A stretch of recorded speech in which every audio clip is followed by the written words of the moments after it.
All right, guys, today's video is deer anatomy or deer study. I'm going to cover some basics today, and this will probably be a multi-part video series. Like a lot of them I do, I prefer to concentrate on a few things, and if it gets lengthy, I will add a new video afterwards. So today we're going to cover basics, and before I start getting into trail cam videos, I'm going to cover what happens in the first 3 or 4 years of a deer's life in general. So if you're new to managing deer or trying to manage deer but learn more about them, I think this will be a beneficial video for you. So let's get right into it. Let's say I'm going to start with my small deer and work our way up. Uh, Now your fawns, they are as probably the most valuable deer that you'll ever have on your management program. I know everybody's focused on, larger bucks, but your preceding generations is what's going to cause those big bucks to look bigger. So if we're talking about deer anatomy here, my first question would be in my mind is how long does it take for a deer to reach an adult size? So that gives you an idea of maybe what time frame you've got to get this guy in shape. The answer is usually a deer will stop growing at any time after the age of 3, and I'm referring to the skeletal structure of a deer. Bucks and does can still put on body weight after the fact that they've hit 3. So just because a deer's at 3 years old doesn't mean what you got's what you got. So a fawn per se, in its first year of life, will experience 60% of its potential body growth in its first year. The other 40% can be divided up between year 2 and year 3. And there's no solid number. 60% is a guideline because deer are kind of like people. Everybody has different growth spurts at different times. But in general, you can use 60% as a good guideline to really help you focus on the fact that a deer that is young, if you can focus on the first 60% of its life, you're going to affect the next 40. So that's why the young deer are extremely important. So now that we kind of understand what's going on here, once a deer reaches like 4, 5, and 6 years old, especially your bucks, bucks will continue to add muscle mass. No more bone growth. It's all muscle mass beyond that point. So that's what you focus on after a deer reaches the adult stage, and food plots is an excellent way to do that. Native habitat is an excellent way to do that. So let's get into some of the other things I look for when it comes to my deer herd. So up first is always going to be my youngsters. And I always look at see how these guys do. And here's my first button buck of the season. And these are really good views to look at. I like to try to get as many side views as I can. And I'll show you another view here in just a second that I look at. But generally, I like to focus on, if you pretend to draw a north and south arrow here and an east-west arrow, that helps me with body length. This also helps me with the up and down thickness from the back to the stomach. And of course, the bigger that is, the better job I'm doing. The other thing is, I always look to see if you can see my mouse here, I always look to see if ribs are showing. If that's the case and you've got adequate food, that deer may have some sort of parasitic problem, or the deer has been sick, it may have got injured. There's things that can cause deer to still be underweight. And I will show you a good example of a deer that's underweight. And I believe he had a parasitic infection. And I'll just show you that here in a few more minutes. But this is my young button buck. He is a very, very solid youngster. We're thinking he probably weighs in the neighborhood, live weight, not dressed weight, of around 55 to 60 pounds and is really quickly putting on weight. So he's hitting a growth spurt now because the new trail cam videos I have, he's already quite a bit bigger than this. So you're going to notice that's another thing is deer will hit these sudden spurts right before antler growing season, and then you'll see a physical change in these young ones as their first set of antlers begins to develop. But if you're looking at this deer, first off, you're not going to see, unless you're looking up close up here at the head, but from a distance, this is going to look like a young doe to you. You're not going to be able to really distinguish the difference between an adult doe and a young doe, or a doe and a buck when they're at this age. So that's a good guideline to remember if you're trying to figure out age of a deer. That could play into a technique I can show you later on. But he's a nice young deer. And this next, oh yeah, wait a minute. If you also look at the coat, this is something I pay attention to. Healthy deer have a nice shiny looking coat, and they look better groomed. Now granted, there's going to be bad hair days, but in general, this deer has an excellent looking coat. It is shiny. This deer is full of energy. He shows that he has got a lot of high energy, which is a good sign that this deer is really healthy. And there's no indications of overwhelming parasites in here because of the stomach issue that I'm going to talk about later right in here.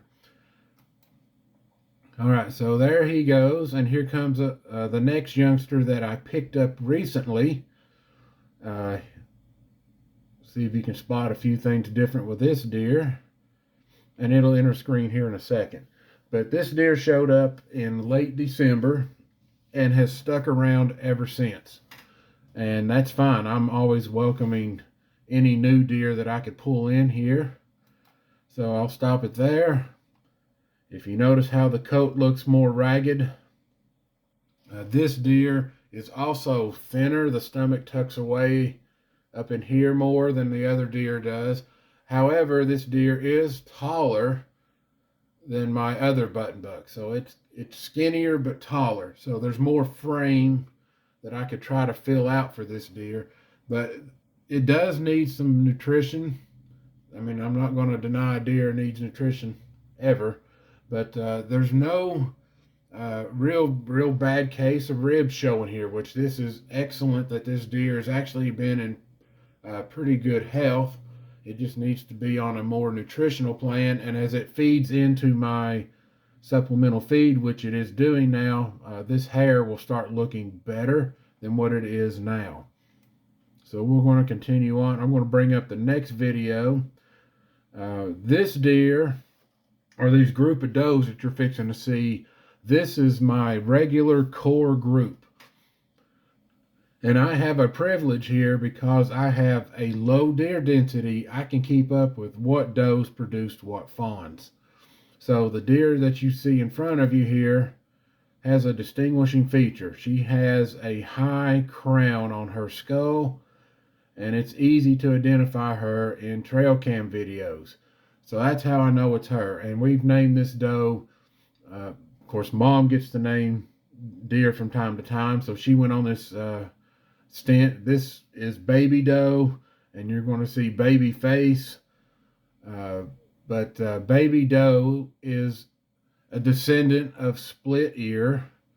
Split Ear is no longer here. She was here for 6.5 years and moved on to a new territory where I'm sure she is no longer alive because it's just been a long time. And I can get, does to live 6.5, 7 years here before they tend to move on, or somebody finally does take one of them because they get so big. But this doe is an extremely solid doe, so I'm going to move her forward here just a little bit. A very thick body. Look at the size of the hips. How thick the legs look. You don't see a lot of skinny indentions in here. The veins are covered up, which means there's good fat in here, good muscle development. We estimate this doe live weight to weigh around 130 to 135 pounds. She is also just entering the prime of life, so I can continue to add more weight to her. Uh, right now, she is at 4.5 years old, and this is, this is literally like being a 25, 26-year-old man in terms of human years when it comes to being an athlete. Everything's coming easier to you, and you feel nice and healthy and strong. This is the point in uh, in this doe's life. So it's great to see that my management program is picking up the pace. You can already see how where her rib cage is actually pooching out. Very little indentation. It looks like the hip merges across the back here. This deer has good weight. Now, I don't have 200-pound monster does out like they do in the Midwest or Kentucky, or I'm getting to that point. I'm trying to work to that point. I would just need more property in order for that to happen. But used to, a doe of this size was considered a giant around here. The average doe weighed 75 to 80 pounds at 4 years old around here. So I've already put on about 50 additional pounds to these does, and it's really worked out great. So up next, you kind of see that doe entering the picture here. This is a descendant of Popette. She is 2.5 years old. Now you can tell the difference between, now I know there's a little bit of distance between here and the camera, but obviously looking at this doe compared to this doe is a lot thicker looking than this 2.5-year-old. But I guarantee you, because my program gets better and better, that this doe will probably outweigh this doe at the same age. It's going to happen as long as she stays healthy. And I keep getting better. So we're going to move to the next video here. And if you look here, this is another pose I like to look at, especially if they're straight onto the camera. But if you look to the right there, this is the Monarch. This doe is 6.5 years old. We estimate her weight to weigh somewhere in the neighborhood of 145. She might push 150, but I kind of doubt it. I would say somewhere in the 140s is where her body weight has landed. That is Babyface, and you can tell Mom named that deer. Excuse me. But she is the leader of the pack. So what she wants is what she gets. And if she wants to push somebody out of the way, she will push somebody out of the way to get it. But if you look at how her head is down and you look across the shoulders, this deer is wide from left to right. That indicates this doe is thick. A lot of muscle mass, a lot of good weight, good body fat on this doe. So that tells me that my management program is doing really good. And another thing on does, because they are a lot harder to age than a buck is, the older the deer get, the more their eyes squint down. So these deer still have nice wide open eyes because they're all young. Her eyes are more squinted and defined than the other does. Now here's a key thing if you're looking at nutrition. See how this deer has found where I burnt this stump out. So this whole area right here has higher nutrition than anywhere out through here. Now watch what happens when the Monarch gets over here. See how fast she's eating?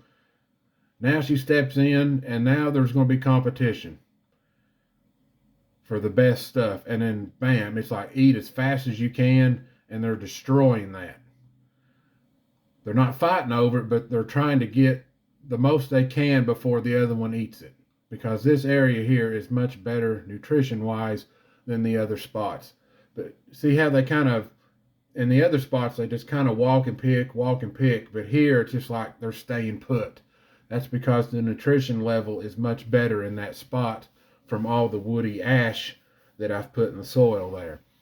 And here's another thing that I am keeping an eye on. This doe right here, you can see the body size difference between this doe and this doe. If you look right here in the brisket,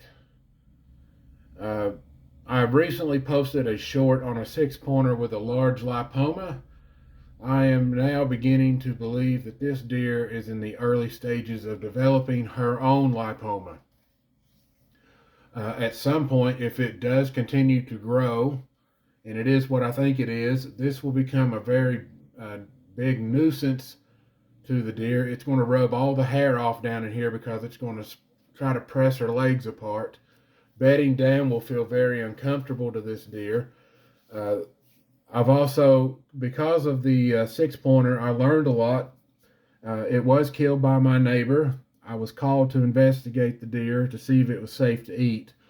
And when I opened up the lipoma, I removed a 3-pound to 3.5-pound mass of fat out of that area. She is probably got a 1-pound mass developing right now, but the deer's mass had got inflamed and infected. The skin in there was very hot compared to the rest of the body. That means that deer probably had a fever. Now, this doe is not exhibiting those type of signs, but this is something I will monitor for the health of the deer. If it becomes an overwhelming factor, I may try to implement something I could do to help this deer. I don't know if it'll work or not, but I'll see what I can do. If not, this doe might be a target in the future to take out. And lipomas can be generational. So this could be a thing that's going to be passed into the next yearling that she, or the next fawn she produces. 2.5-year-old deer versus a 6.5-year-old deer. I mean, look at the body size difference. Her hips are huge. This doe carries quite a bit of weight. Her neck is really, really thick. Fantastic. See here, I know her head's turned away a little bit, but look how squinty her eyes are versus a nice round young doe look. So that's kind of a gauge I use as eyes. So now you've seen deer with several different age brackets, but I want to talk about future generations on this next video. And here she comes to the right. This is my new split ear doe, and I'll let her come on in here. I'm very excited about this doe and hope she doesn't get run over by cars.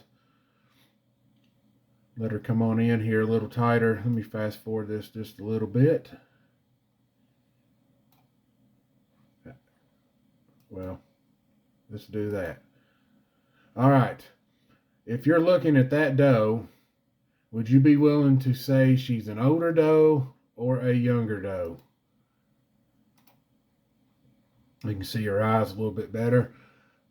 I know how old she is because she is the descendant of the big old doe. This is her 5th litter, you could say. And she's always produced really good quality deer. They've gotten better over the years, but this doe, if you want to pause the video now while you're trying to guess, do so. If not, I'm going to go ahead and tell you the answer. This doe is only 1.5 years old. She is going to have her first set of babies, and I'm really, really looking forward to what she is going to show, because she is already exhibiting signs that she is going to be a very large doe for around here. No ribs showing. Very thick muscle mass developed early. Look how big around her front legs are. Her hips are bigger than my normal deer. She's also fairly thick across the front, but this will get better with time. As far as this, does in the same age bracket, I'm actually ahead of the game with this doe, and I need her to survive. I want to see what her babies turn out to be, because she can produce a better offspring than her big old mama over here. Mr. Clean, for those of you that know what Mr. Clean is, if not, it's in some of the very first videos I set out, and I'll show you a video of Mr. Clean in the next one, or in the next video I do. But I'm showing you examples of really healthy deer here, other than the fact that one of them may have a lipoma. The next video, I'm going to get into deer that have problems. and ways that I can try to solve that here in order to do a better management job. But I'm very excited about what that doe is. She looks extremely healthy, no ribs showing, and even in the rear end here, for a 1.5 year old doe, she is nice and thick across the left and right of your screen here. I like that. That looks good. But you can see how big our mama's chest is right there. And these deer are showing no signs of pregnancy yet, but that will rapidly change. Right now, they're just eating to feed their newborn babies. And I'm hoping to have an excessive fawn crop this year. So that's my first video. This is long enough. And then I'm going to get into part 2 of this, and I'm going to go to the bucks that I've had around here, and we're going to discuss that. So later on, hang out for part 2. But while you're at it, if you like this video, hit that like and subscribe button. And I'm going to bring you more deer study videos as I continue to do my management program. And I really hope this helps you out. And we're going to learn more and more about deer anatomy. So you all have a great day.